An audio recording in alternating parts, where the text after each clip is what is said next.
Hi, my name is Rachel Cotton, and I'm talking for maximum 3 minutes about my experience with PMDD.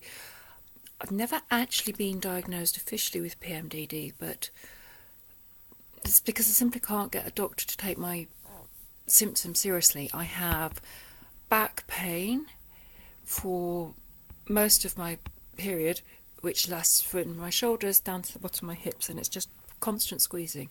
It's like being in labour. It's actually more painful than being in labour.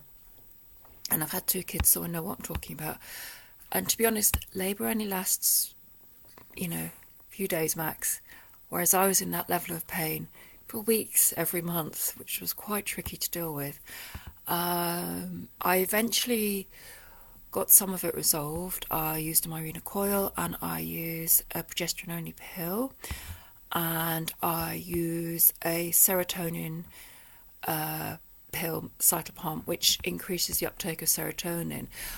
I couldn't get any GP or specialist, the gynecologist, to actually prescribe it for me. I found an online list of things you can do to help PMDD and went down the protocol for that and said, look, can I have this? Can I have that? Can I have that?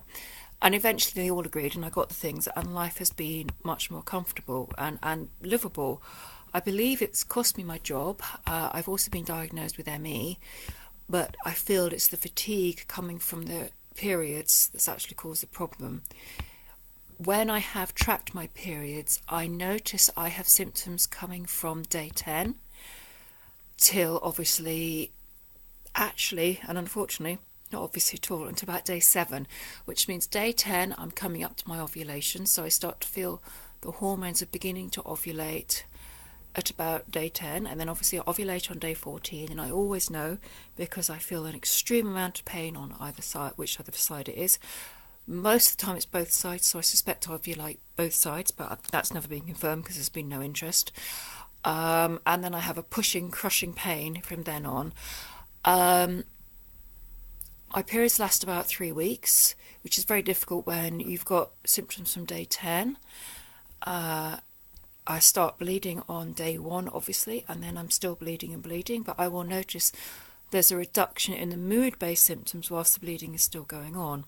So I'm coupled with this excruciating pain of being in labour for 3 weeks out of 4. I had, plus all the moodiness, all the symptoms, all the craziness that goes with all of that. Running in slightly different sync, because that was running more to my hormonal things, although the bleeding things was also hormonal, but slightly different hormones. There's my dog. So basically it's just been hell, and it's really frustrating because I can't work as a result. I lost my job out. I managed to be a full-time mum, but I get incredibly fatigued, and as I said, I've got a diagnosis of ME, although I don't believe it's ME. I believe it's PMDD. Overtime. Thank you. Bye.